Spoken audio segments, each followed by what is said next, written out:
Hi friends, welcome to my YouTube channel Isaac Bilgi for GK. In this video, we have discussed about the moderates, radicals and revolutionaries. अतदाल पसंद, इंतहा पसंद और इनकलाबी पसंद, ये तीन लोगों के बारे में पढ़ेंगे क्योंकि क्वेश्चन उसी से रिलेटेड है। तो ओके, आखिर तक बने रहे। अगर आप हमारे चैनल पर नए हैं तो सब्सक्राइब करें, बेल आइकन क्लिक करें ताकि हमारी वीडियोज की सूचना आप तक पहुंच सके। अगर आपको वीडियो पसंद आया तो शेयर करें। आज का जो क्वेश्चन है, the correct group of moderate leaders among the following is. Moderate, नीचे दिए गए चार ऑप्शन है, चारों ऑप्शन में मॉडरेट लीडर कौन है उसको हमें पहचानना है। ठीक है, को एतदाल पसंद लोग हमें बोल दें। देखो यहाँ पे चीज है, चारों ऑप्शन में हमें देख लेते हैं। तो MG Ranade, Surendranath Banerjee, Aurobindo Ghosh and Rajguru बोल के है। तो अरबिंदो घोष और राजगुरु दोनों भी रेवोल्यूशनरी हैं, गया पहला ऑप्शन रॉन्ग हुआ। दूसरा option MG Ranade, Surendranath Banerjee, Gopal Krishna Gokhale, Dadabhai Naoroji, it's a correct answer. Sir ये क्यों करेक्ट है? तो चारों भी लोग मॉडरेट हैं तो इसीलिए करेक्ट है।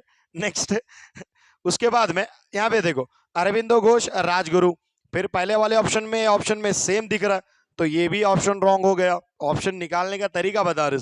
अभी बचा तुम ना को दोनों में एक चूज करना है, ठीक है, 2 और 4 के अंदर। तो यहाँ पे एक या दो नाम याद रख ले तो भी अपना काम चल जाएगा। ठीक है, एक तो चीज याद रखो, बाल गंगाधर तिलक, तो तिलक साहब का नाम मॉडरेट में नहीं आता, रेडिकल में आता। तो इस तरह तुम्हें उसे आइडेंटिफाई भी कर सकते हैं किस तरह से आगे पीछे क्वेश्चन करना है। ठीक है, इसीलिए मॉडरेट्स के लीडर के पूरे नेम तो याद करना है और उनके बारे में जानकारी हासिल करना है। ओके फ्रेंड्स, जैसा क्वेश्चन में बताया गया था कि इनमें से मॉडरेट्स कौन है चुनिए, उसी तरह आपको रेडिकल्स और रेवोल्यूशनरीज के बारे में भी पूछ सकते हैं, इसीलिए ये वीडियो कर रहे हैं हम लोग।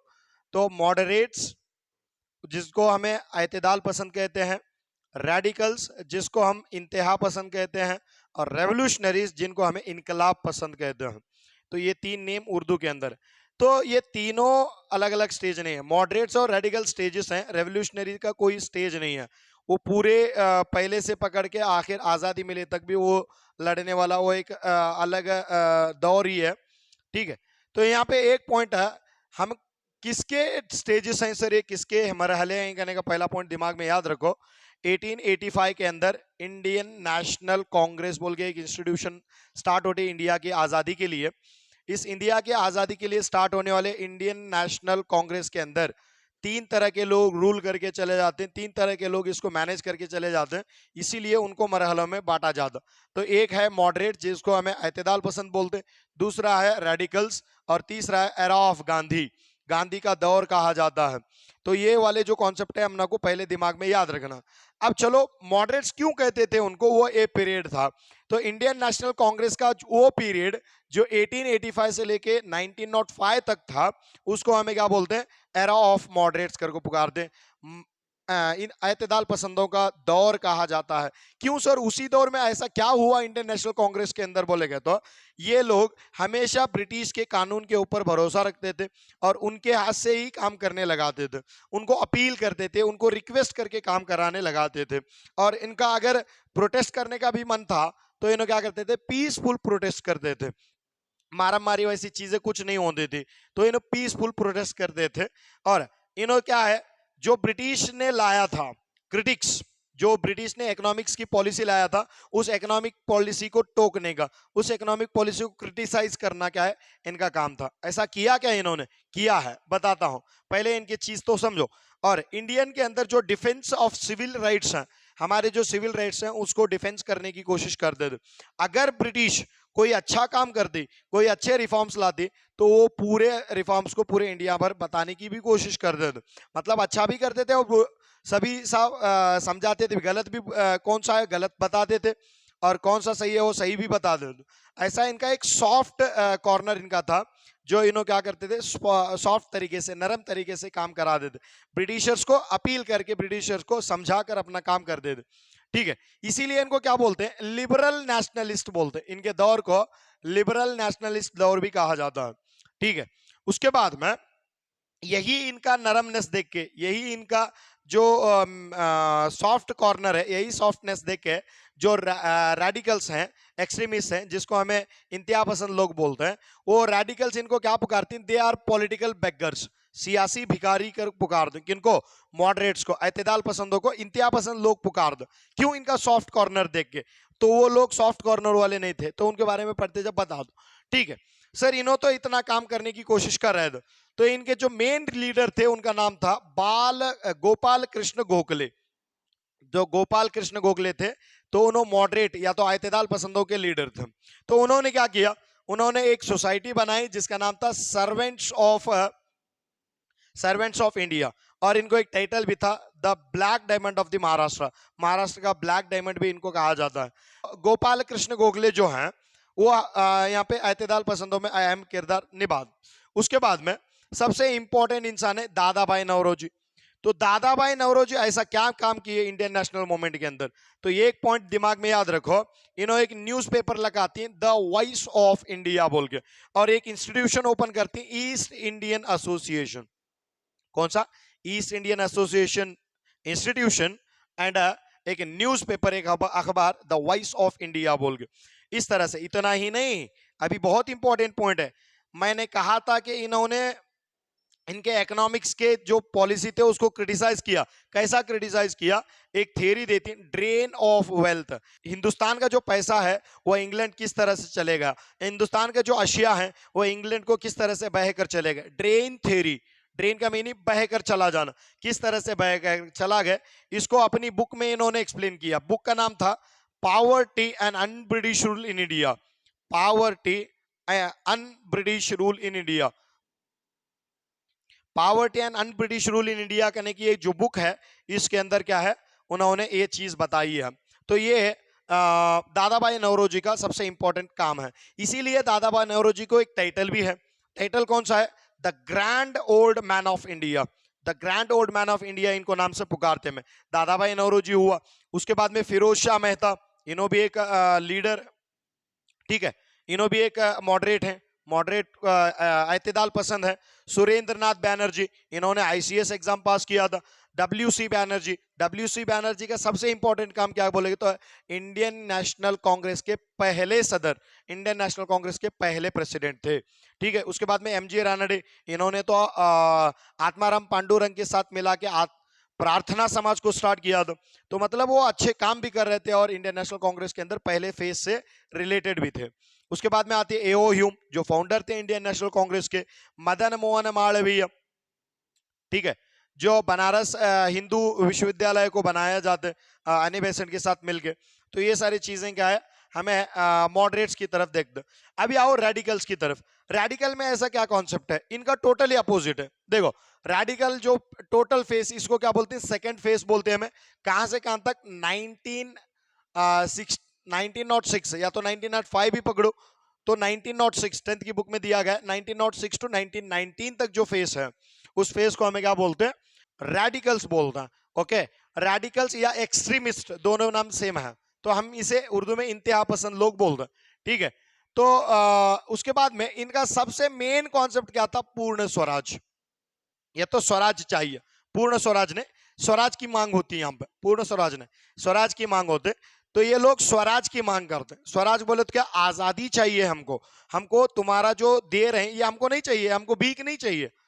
ये हमारा हिंदुस्तान है, हिंदुस्तान हमारे लिए है, हमारा हिंदुस्तान हमारे लिए। तुम कौन है? तुम बाहर से आए हुए लोग। इस तरह से लड़ने की जो ताकत रखते थे वो क्या है? रेडिकल लोग थे। इसीलिए तो इन्होंने मॉडरेट्स को क्या कहा? पॉलिटिकल बेगर्स, सियासी भिखारी कहा। हालांकि वो अपनी जगह पे सही थे। ठीक है, इनका जो गुस्सा करने का जो तरीका था वो क्या है? हमको आजादी किसी भी हालत में चाहिए। तो इसीलिए इन्होंने क्या किया? स्वराज के ऊपर ज्यादा कंसंट्रेट किया, और इनका जो अप्रोच था वो रेडिकल अप्रोच था। हमेशा ये क्या करते थे? प्रोटेस्ट करना, तो ब्रिटिश के कानून को तोड़ना, ऐसे बहुत सारे काम इन्होंने किया। सेल्फ रिलायंस इनका क्या था? वेपन था। सेल्फ रिलायंस करने का वर्ड याद रखो। उसके बाद में सही सर, इन्हों प्रोटेस्ट करना चाहते थे, इन्हों प्रोटेस्ट कैसा करते थे? तो इन्होंने बहुत सारे फेस्टिवल्स लाए, उस फेस्टिवल मतलब ईद मनाने की कोशिश की, बहुत सारे फेस्टिवल्स लाए, उन फेस्टिवल के जरिए लोगों को बुलाना और उनको ब्रिटिश के बारे में, ब्रिटिश के जो कानून थे उस कानून के बारे में बोलना, बोल के उनके बारे में ब्रिटिश के अपोजिट लड़ने की ताकत उनके अंदर भरने का ये काम करते थे। तो कौन कौन से फेस्टिवल में कौन लाए कहने का वो भी बता दो। ठीक है, इन्होंने स्वदेशी मूवमेंट स्टार्ट किया। स्वदेशी मूवमेंट बोले तो क्या, हिंदुस्तान के अशियाओं का इस्तेमाल करो, हिंदुस्तान के अंदर पैदा करे सो अशिया के बिना कोई अशिया को इस्तेमाल मत करो, ये इनका कहना था। ठीक है, तो इसीलिए इसे स्वदेशी मूवमेंट कहा जाता है। ओके, नेक्स्ट, इन्होंने बंगाल के अपोजिशन को, बंगाल को जो डिवाइडेशन किया गया था, बंगाल की जो तकसीम की गई थी लॉर्ड कर्जन के द्वारा 1905 के अंदर, उसके अपोजिट इन्होंने लड़ा। तो वापस बंगाल का जो डिवीजन था उसको कैंसिल करने का कामयाबी भी मिलती है इनको, तो वो एक पॉइंट है। इन्होंने बहुत सारे पीरियोडिकल्स लाए, बहुत सारे न्यूज़पेपर्स लाए इन्होंने भी। नेक्स्ट, बाल गंगाधर तिलक इनके लीडर थे, बाल गंगाधर तिलक इनके लीडर थे। तो इसीलिए इन्होंने क्या कहा था, इन्होंने कहा था कि इंडिया फॉर देखो, इंडिया किसके लिए है, सिर्फ इंडियंस के लिए है, इंडियन कल्चर चाहिए, हमारे कल्चर जैसा कल्चर किसी का है ही नहीं। तो बात भी सही है इनकी, Indian culture is a so important culture in India. ठीक है, इंडिया सिर्फ किसके लिए, इंडियंस के लिए इन्होंने बोला। ठीक है, अब चलो सब एक चीज यहाँ पे स्वराज करने की जो बात थी, इस स्वराज के रिलेटेड बाल गंगाधर तिलक एक लाइन देते हैं, क्या देते हैं, Swaraj is my birth right, I shall have it. तो स्वराज मेरा पैदाइशी हक है, मैं उसे हासिल करके ही रहूंगा, बोलते हो ना। यस, फेस्टिवल्स मना रहे, तो फेस्टिवल, ये तीनों फेस्टिवल भी क्या है, बाल गंगाधर तिलक ही लाते। कालिका देवी फेस्टिवल है, शिवाजी जयंती है और गणेश चतुर्थी है, ये मनाने का जो सिस्टम है ये बाल गंगाधर तिलक ने ही लाया। उसके बाद में पीरियोडिकल्स, इन्होंने दो पीरियोडिकल्स, दो न्यूज़पेपर लाए, मराठी या तो मराठा एंड केसरी। केसरी कहने का मराठी लैंग्वेज के अंदर है, उल्टा याद रख लो, मराठी, केसरी कहने का मराठी लैंग्वेज में है, और जो मराठा है वो कौन सी लैंग्वेज के अंदर है, इंग्लिश लैंग्वेज के अंदर है। तो ऐसा करने के बाद में बाल गंगाधर तिलक को एक टाइटल भी आया, लोकमान्य, फेमस पॉपुलर हुए बोल को लोकमान्य कहने का टाइटल इनको आता। तो जब इनको लोकमान्य करने का टाइटल आता है तो ये भी दिमाग में याद रखो, इनको जेल में भी डाला जाता है। जब इनको जेल में डाला जाता है, जेल में बैठ कर ही एक बुक लिखती है, गीत रहस्य, गीत रहस्य, तो ये बुक लिखती हैं गीत रहस्य कहने का। ये था बाल गंगाधर तिलक के बारे में इंपॉर्टेंट पॉइंट्स। उसके बाद में बहुत सारे लिखे हैं, लाल बाल पाल, तीन लोग, लाल बोले तो लाला लजपत राय, बाल बोले तो बाल गंगाधर तिलक और पाल बोले तो बिपिन चंद्र पाल। अब लाला लजपत राय के बारे में एक पॉइंट याद रखना है, तो इन्होंने भी एक बुक लिखी, ओके, क्या है, अनहैप्पी इंडिया बोल को बुक लिखी। ठीक है, और साइमन कमीशन जब आई थी इंडिया में, उस साइमन गो बैक का नारा भी क्या है, लाला लजपत राय ने दिया था। तो बिपिन चंद्र पाल ने भी एक बुक लिखी, वो बुक का नाम है the spirit of nationalism, the spirit of nationalism कहने की बुक लिखते। नेक्स्ट, अरविंदो घोष, अरविंदो घोष की भी एक बुक है जिसका नाम है new lamps for old, new lamps for old. तो अरविंदो घोष के बारे में एक सबसे इंपॉर्टेंट पॉइंट क्या है, तो अरविंदो घोष पहले रेवोल्यूशनरी थे, इनकलाबी पसंद थे, बाद में उन्होंने क्या किया, इंतहा पसंद बने। तो ये भी याद रखो, अरविंदो आश्रम भी बनाया इन्होंने। ठीक है, अरविंदो आश्रम बनाया। नेक्स्ट, राइज ऑफ कम्युनलिटी, यहाँ पे थोड़ा क्या है, ये एक नेगेटिव पॉइंट होता है, यहाँ पे इनके जो तेवर देख कर क्या होता है, यहाँ पे फूट स्टार्ट होती कम्युनल बेस पे, ओके, तो रिलीजियस बेस पे फूट स्टार्ट होती, इसीलिए तो 1906 के अंदर मुस्लिम लीग स्टार्ट होती। तो ये क्या था, ये हमारे रेडिकल्स के बारे में थे।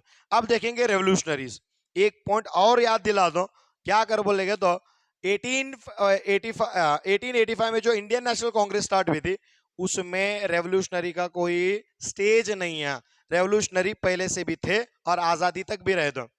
ओके फ्रेंड्स, अब देखो यहाँ पे है रेवोल्यूशनरीज, ये रेवोल्यूशनरीज है तो इनकलाबी पसंद लोग, इनका क्या कहना था तो इनका क्या हाल था, तो ये देखो, ये अपने आप को ख्वाब देखते थे और वो ख्वाब सच भी हुआ कि इंडिया को टोटली आज़ाद कराना, और वो भी टोटली आज़ाद कराने के लिए कैसा रास्ता अपनाना है, वायलेंट मीन्स, वायलेंट मीन्स मतलब जद्दोजहद का रास्ता, मारो या मरो, समझ में आ रहा है कि नहीं आ रहा, वो वाला रास्ता इन्होंने अपनाया।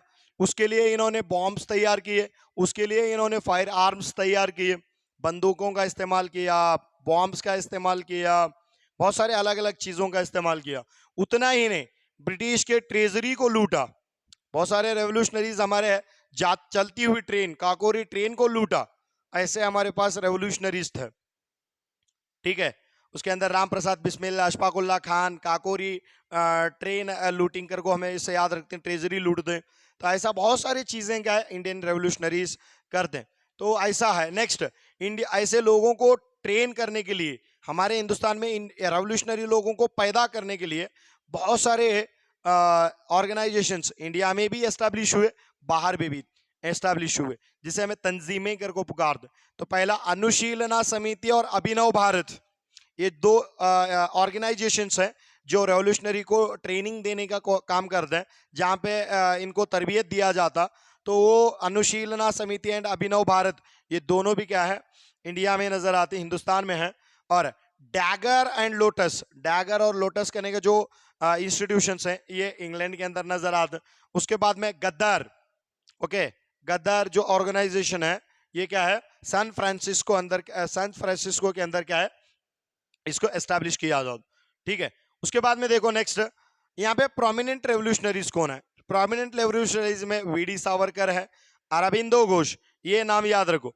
अरबिंदो घोष यहाँ पे भी है, अरबिंदो घोष यहाँ पे भी है, ठीक है, दोनों जगह है। तो इसका मतलब क्या, अरबिंदो घोष पहले रेवोल्यूशनरी थे, बाद में उन्होंने क्या बने, रेडिकल बने। तो पहले रेवोल्यूशनरी थे वो, और बाद में रेडिकल बने, ये भी पॉइंट दिमाग में याद रखो। उसके बाद में श्यामा कृष्ण वर्मा है, रास बिहारी बोस, खुदीराम बोस, ठीक है, मैडम कामा। नेक्स्ट उद्दाम सिंह, अब एक नाम भी लिख लो, वो भी है उद्दाम सिंह, ठीक है।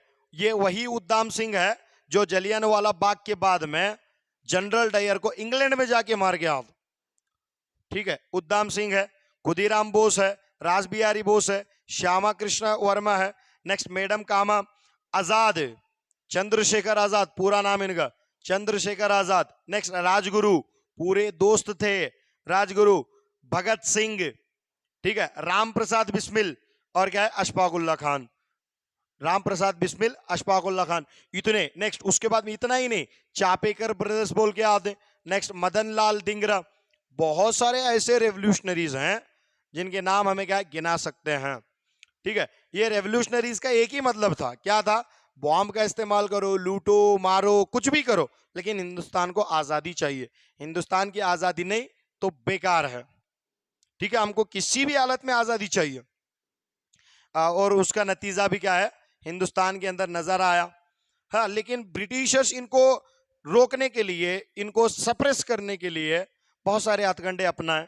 फाइनली इनको फांसी दिया जाता था लोगों के सामने, ठीक है। ऐसे रेवोल्यूशनरीज हमारे पास गए, इनके खून के वजह से ही, इनकी मेहनत की वजह से ही आज इंडिया आज़ाद है।